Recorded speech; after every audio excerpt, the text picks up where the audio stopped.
শুক্রবার মানে স্পেশাল কিছু খাওয়া দাওয়া, আর আমি যেহেতু শুক্রবারে বাসায় থাকি, স্পেশাল কিছু হবে না তা তো হতেই পারে না। হ্যালো এভরিওয়ান, আসসালামু আলাইকুম। সবাই কেমন আছেন? আমি তো আলহামদুলিল্লাহ ভালো। জামাই অনেকদিন থেকে বার্গার খেতে চাচ্ছিল, তো আমি কিভাবে ফাঁকিবাজি বার্গার তৈরি করে দিলাম জামাইকে, সেটাই আজকে আপনাদের সঙ্গে শেয়ার করব। সবার প্রথমে একটা সস তৈরি করতে হবে। বার্গারের সবার প্রথম উপাদানই হচ্ছে সস। সসটা যদি মজা হয় তাহলে বার্গারটা অনেক বেশি মজা হবে। সেই জন্য আমি সবার প্রথমে মেয়োনিজ তৈরি করে নিব। এজন্য একটা জার নিয়েছি, একটা ডিম দিয়েছি এখানে, আর 2 টুকরো রসুনের কোয়া, পরিমাণ মতো গোলমরিচ, সাদা গোলমরিচ দিয়েছিলাম, 1 চামচ লেবুর রস দিয়েছি, 1 চামচের মতো চিনি দিয়েছি। সবকিছু একসঙ্গে ভালো করে গ্র্যান্ড করে নিচ্ছি। তারপর এখানে পরিমাণ মতো 2 বারে আমি তেল মিশিয়ে নিয়েছি। একবারে সবটা তেল দিতে যাবেন না, তাহলে ভালো করে মেয়োনিজটা তৈরি হবে না। আমার মেয়োনিজটা খুব সুন্দর করে পারফেক্টলি তৈরি হয়ে গিয়েছে। তারপর এখানে আমি টমেটো কেচাপ মিশিয়ে দিয়েছি। এটাই হচ্ছে মেন আমার বার্গারের সসটা। এই সসটা এভাবে তৈরি করলে বেশি মজা হয় খেতে। তারপর আমি ওই দিন স্বপ্নতে গিয়েছিলাম, এই বার্গারের পেটিগুলো কিনে আনছিলাম। এগুলো সিপির, তো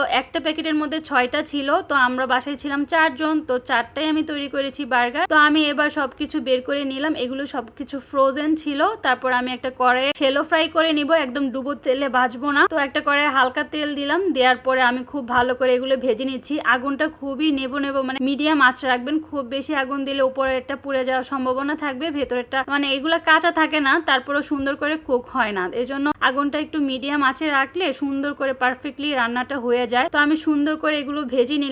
আর পেটিটা এত বেশি মজার ছিল। এটা হচ্ছে সিপি ব্র্যান্ডের, তো অনেক বেশি মজা ছিল। আমরা তো সিপির সব খাবারে নর্মালি খেয়ে থাকি, তো আশেপাশে ছোট ছোট সবগুলাতে। তো এই পেটিগুলো অনেক বেশি মজা ছিল। দামও মনে হয় খুবই কম ছিল, 400 কি 450 টাকার মতো ছিল। তারপর এদিকে বাসায় শশা ছিল, ভাবলাম কিছু শশা আমি স্লাইস করে দেই, তাহলে খুবই ভালো লাগবে বার্গারটা। আসলে বাসায় যা যা ছিল তাই দিয়ে চেষ্টা করেছি তৈরি করার জন্য, তেমন কিছু ইনগ্রিডিয়েন্টস আমি কিনিনি। তো আপনারা চাইলে এইভাবে বাসায় তৈরি করতে পারেন। তারপর আমি বান নিয়েছিলাম। বানগুলো এগুলা নর্মালি চায়ের দোকানে কিনতে পাওয়া যায়, তো আমি সেখান থেকে কিনে এনেছিলাম। তো এগুলো মাঝখান দিয়ে কেটে একটু হালকা সেকে নিচ্ছি। সেকে নিলে খুবই মজা লাগে, আর বারবিকিউ একটা ফ্লেভার থাকে, ওটার জন্য আরো বেশি ভালো লাগে। এই তো আমার সবকিছু রেডি হয়ে গিয়েছে। এখানে চিকেন পেটি, শসা, তারপর সেকে নেওয়া আমার পাউরুটি গুলো আর সস, এগুলো দিয়ে আজকে তৈরি করব খুবই সিম্পল ওয়েতে। তো এভাবে তৈরি করলে খুবই মজা লাগে। আমার তো খুবই ভালো লেগেছিল। আর সব থেকে মজা লেগেছে এই পেটিগুলো অনেক মজা। তারপর আমি প্রথমে একটা স্লাইস নিয়েছি, সেখানে সস দিয়ে দিয়েছি ইচ্ছা মতো ভরপুর করে।